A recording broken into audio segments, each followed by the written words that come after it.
तो hello student, आज हम पढ़ने वाले हैं एल्डिहाइड कीटोन एवं कार्बोक्सिलिक अम्ल का भाग नंबर 24। तो चलिए इसे शुरू करते हैं। ठीक है, तो आज हम 8.4 7 जिसमें दिया गया है कार्बोक्सिलिक अम्ल बनाने की विधियां, यह हम पिछले तीन दो भागों से पढ़ रहे हैं, जिसमें हमने एक दो तीन चार चारों विधियां पढ़ ली हैं। अब हम इसके नंबर पढ़ेंगे विधि नंबर 5 और विधि नंबर 6। केवल 6 ही विधि हमारे इस चैप्टर में दी गई हैं कार्बोक्सिलिक अम्ल बनाने की। तो विधि नंबर 5 है हमारी एसिल हैलाइड और एनहाइड्राइड से, और छठी विधि है हमारी ईस्टर से।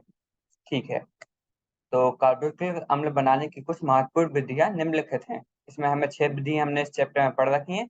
तो आज हम विधि 5 नंबर 5 और विधि 6 पढ़ने वाले हैं। फिर पहली विधि थी हमारी प्राथमिक अल्कोहल व एल्डिहाइड से।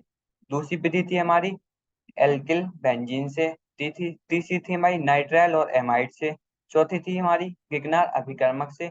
पांचवी थी एसिल हैलाइड और एनहाइड्राइड से। और छठी विधि थी हमारी ईस्टर से। ठीक है, तो शुरू की 4 विधि हमने पढ़ ली है, अब पांचवी और छठवीं विधि पढ़ेंगे। तो ठीक है, सबसे पहले हम पढ़ते हैं एसिल हैलाइड और एनहाइड्राइड से।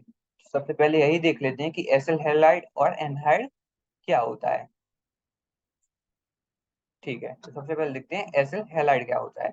एसिल हैलाइड होता है यहाँ पे कोई आर और उसके साथ सी एल का समूह जुड़ा होता है। सीओ सी एल कैसे जुड़ा था, देखिए यहाँ पे आर सी दुइया बंधुआ एक ऑप्शन जुड़ा होगा, इसके साथ जुड़ा होगा एक क्लोरीन। इसी को हम आर सी ओ सी एल बोलते हैं।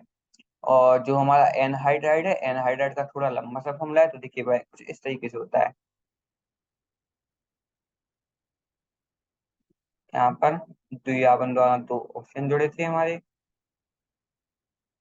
और यहाँ पर हमारे कोई भी आर समूह जुड़ा हुआ हो सकता है। इसको मान लो R1, इसको मैंने R2 मान लिया। इसको हम एनहाइड्राइड बोलते हैं। एनहाइड्राइड में देखिए होता क्या है, बीच में ऑक्सीजन, दोनों साइड फिर CO और R, और COR दूसरी साइड पे जुड़ा होता है। इसको हम एनहाइड्राइड बोलते हैं। ठीक है, तो एसिड क्लोराइड जल द्वारा अपघटित होकर कार्बोक्सिलिक अम्ल या जलीय क्षारीय माध्यम में अधिक आसानी से जल अपघटित होकर कार्बोक्सिलेट आयन देते हैं, जो अम्लन द्वारा संगत कार्बोक्सिलिक अम्ल देते हैं। दूसरी और एसिल एनहाइड जल द्वारा अपघटित होकर संगत अम्ल देते हैं। ठीक है, इनकी यह थ्योरी दी गई है, इनको हम अभिक्रिया की मदद से देखते हैं। ठीक है, तो सबसे पहले हमें दिया गया है एसिल हैलाइड, जो है हमारा RCOCl। ठीक है, तो एसिल हैलाइड से हम कैसे बनाएंगे, चलिए इसे भी देखते हैं। एक तो हम बना सकते हैं H2O से डायरेक्ट इसका अपघटन करा के, एक हम बना सकते हैं H2O से इसका अपघटन कराए और फिर Cl को इसमें जोड़ा, तो यह बनेगा कैसे। ठीक है, इसे चलिए देखते हैं। सबसे पहले जो मैं RC, तो यह मतलब ऑक्सीजन जुड़ा था, एक Cl जुड़ा था।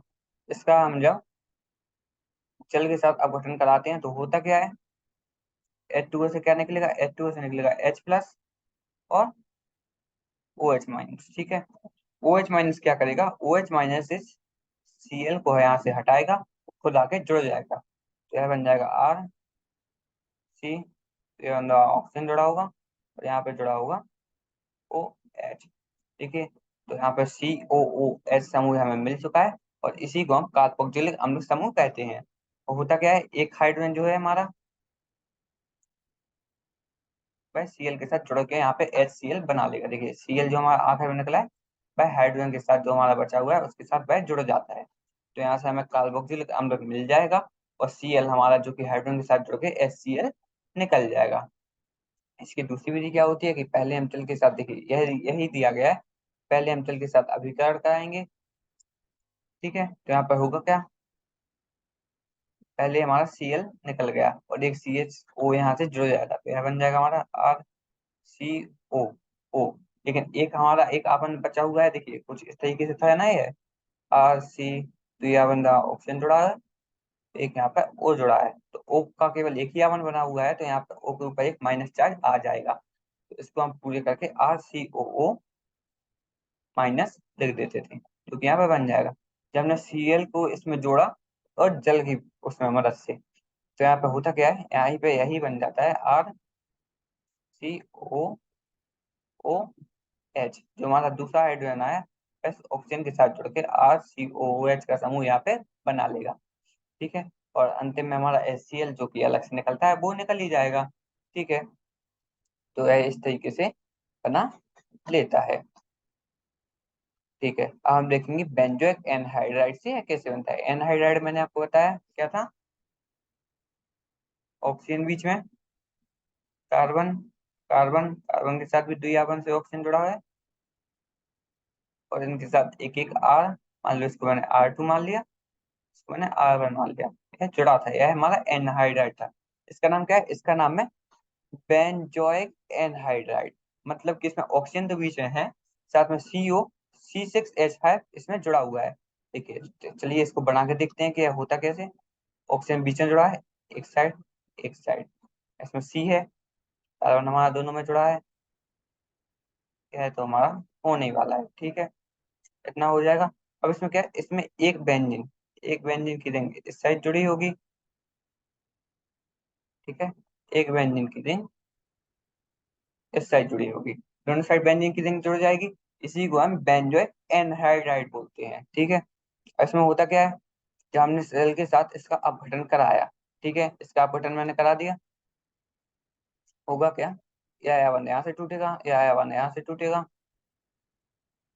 इस ऑक्सीजन को यहाँ से हटा दो, कोई काम नहीं है हमें इस ऑक्सीजन का। क्या होगा, इस बेंजीन को मान लो मैं R मान लेता हूँ। ठीक है, R माना, C यहाँ से जो कहते हो आ जाएगा, तो यह बन रहा हम ऑक्सीजन भी जुड़ा रहेगा। यहाँ पे जो भी हमारा यहाँ से निकला था, एक में जुड़ जाएगा हमारा OH, और दूसरा अवन जो हमारा इसके साथ टूटा है, क्या होगा, दोनों अवन यहीं से नहीं टूटेगी, सॉरी। ठीक है, तो इस वाले समूह के साथ जुड़ जाएगा हमारा OH, या कुछ इस तरीके से बना लेगा। तो यही से हमारा अवन टूटा है, तो दूसरा समूह बचा हमारा कुछ इस तरीके से। अब होगा क्या, इसमें हाइड्रोजन आके जुड़ेगा, तो यह बनेगा RC, तो यह बन रहा O, तो यहाँ पर भी हमारा OH हो जाएगा। आप सोच रहे होंगे एक में OH एक में H कैसे जुड़ा। देखिए, जो हमारा H2O था, वह क्या बनाता है, वह बनाता है हमारा H प्लस OH-। तो H प्लस जुड़ जाता है हमारा उस समूह के साथ जहाँ पर हमें ऑक्सीजन फ्री मिल जाए, और OH जुड़ जाता है हमारा डायरेक्ट कार्बन के साथ जहाँ पर हमें कोई भी ऑक्सीजन का समूह फ्री ना मिले, क्योंकि ऑक्सीजन के साथ हमारा OH तो जुड़ नहीं सकता। ठीक है, तो यहाँ पर से हमें अगर एक बेंजोइक एनहाइड्राइड दिया गया हो, तो वहां से हमें दो बेंजोइक अम्ल के कंपाउंड मिल सकते हैं। ठीक है, यहाँ पर से देखिए ऊपर में भी बस हमें जो हमारा RCOCl था उसमें हमें जल अपघटन कराना है, और हमें कार्बोक्सिलिक अम्ल क्यों के त्यों यहाँ पे मिल जाता है। R की जगह पे आप कुछ भी एल्केन एल्कीन कोई भी समूह यहाँ पे रख सकते हो। ठीक है, हम देखते हैं बेंजोइक एथेनोइक एनहाइड्राइड, इसकी मदद से हम इसे कैसे बनाते हैं। अब देखिए इसमें होता क्या है, इसमें फर्क बस इतना है, तो था हमारा, तो यह बन रहा ऊपर और नीचे ऑक्सीजन जुड़ा था, यहाँ पर था हमारा R1, यहाँ पर था हमारा R2। अब था क्या, था यह कि हमने पिछली बार R1 और R2 दोनों को एक जैसा माना था, लेकिन इस बार एक जैसे ही नहीं है। इसमें क्या होगा, इसमें रहा एथिनोइक एनहाइड्राइड, मतलब कि एक साइड हमारा बेंजीन है, एक साइड हमारा इथेन। इथेनोइक मतलब कि एक इथेन का समूह, जो कि हमारा एक दो दो कार्बन यहाँ पर होने चाहिए। तो यहाँ पर होगा क्या, चलिए इसे देखते हैं। एक आर को हम यहाँ से हटाते हैं, दोनों आर को इस साइड हटाते हैं, एक आर की जगह यहाँ पर हमें हमारा आ जाएगा बेंजीन। ठीक है, यहाँ पर हमने बेंजीन को जोड़ दिया, एक आर की जगह आ जाएगा हमारा CH3। अब होगा क्या, मान लो यह बॉन्ड टूटा हमारा इधर से, इसको मैंने यहाँ से तोड़ दिया है। आप किस साइड से तोड़ दीजिए, दोनों साइड से हमारा एक ही चीज बनने वाला है, और हमने इसको जल के साथ इसका अपघटन करा लिया है। ठीक है, तो H2O के साथ इसका अपघटन कराएंगे तो यह बनेगा OH- प्लस H+। ठीक है, H हमारा जुड़ जाएगा, मैंने आपको बताया, जो कि ऑक्सीजन है उसके साथ, OH- है, वह जुड़ जाएगा हमारा इसके साथ।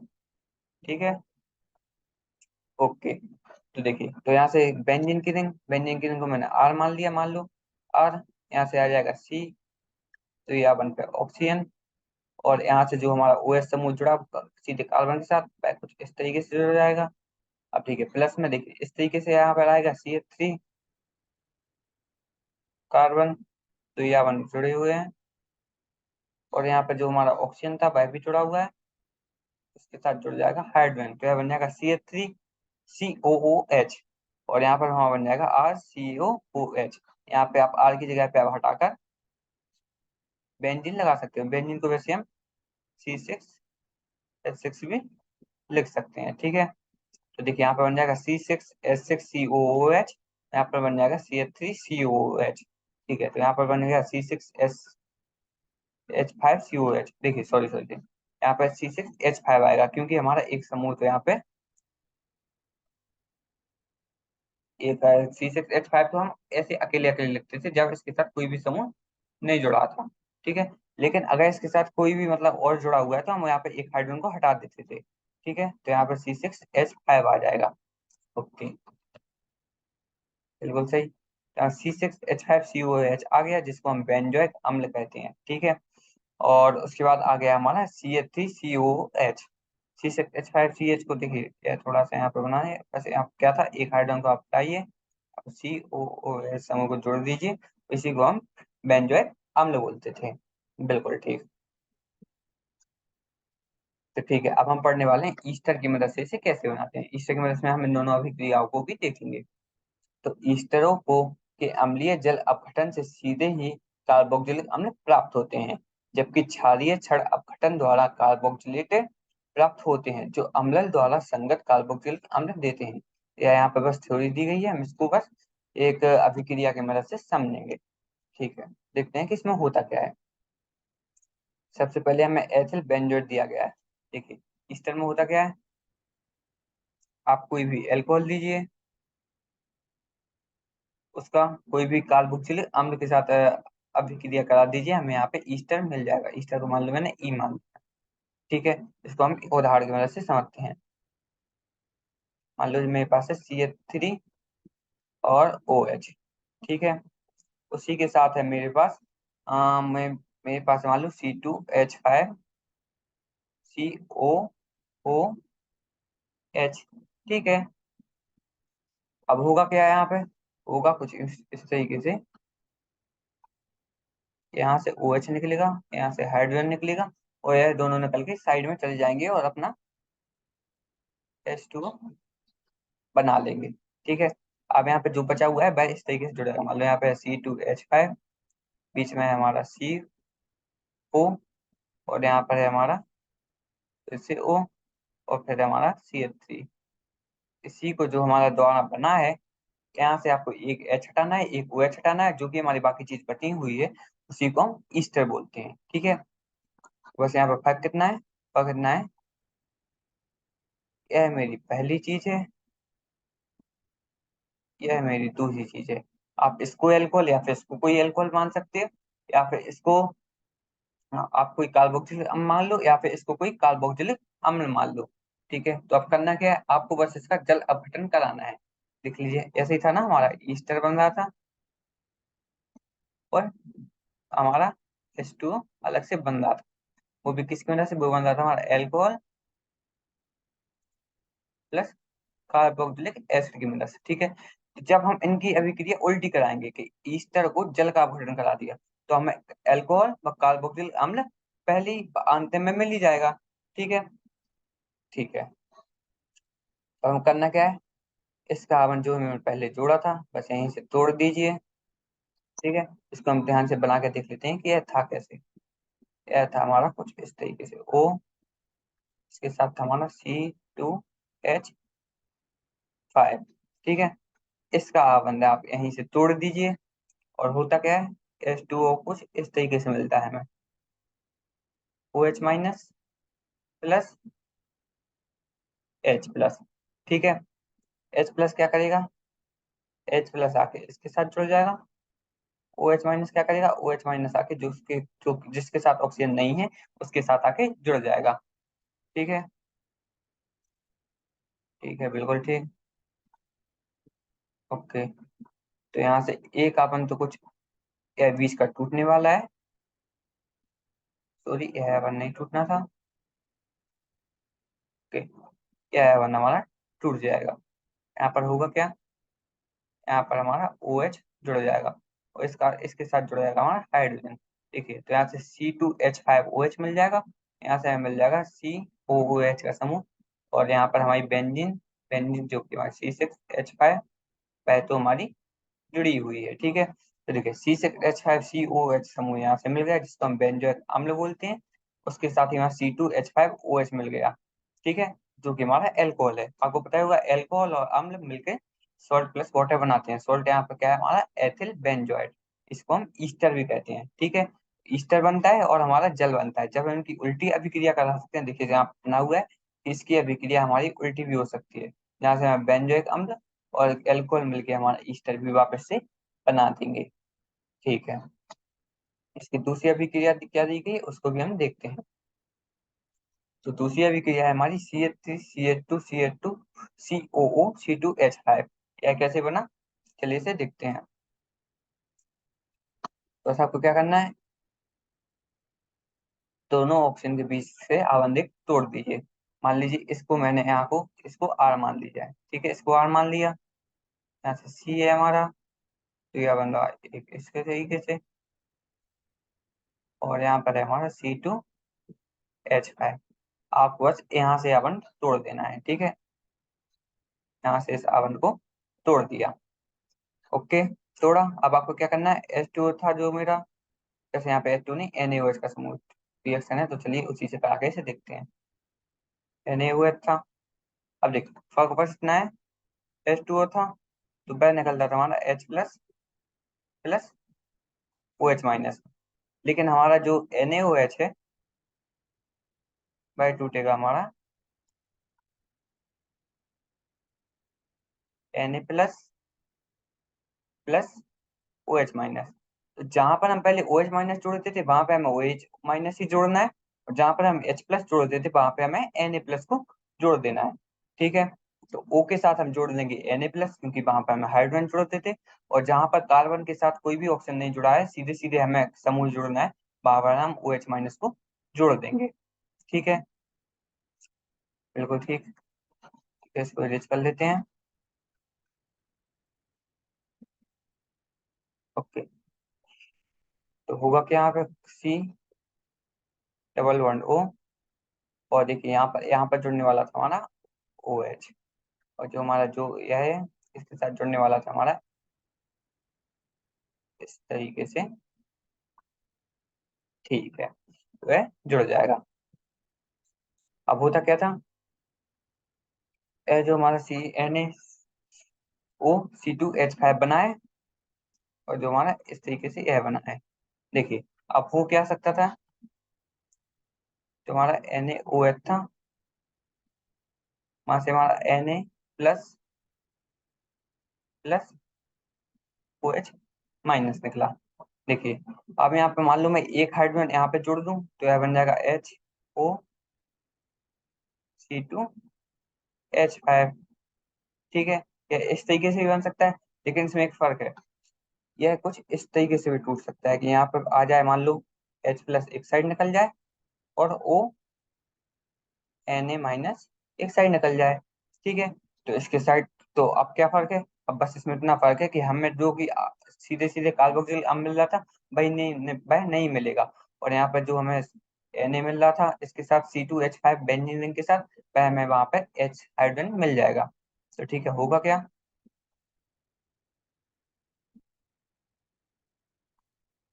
ठीक है, ओके। अब होगा क्या, अब हमें यहाँ पे Na की जगह मिलेगा H, क्योंकि हमारा H जो समूह है वैसे ही ऑक्सीजन के साथ जुड़ना चाहेगा, तो H यहाँ पे जुड़ जाएगा, और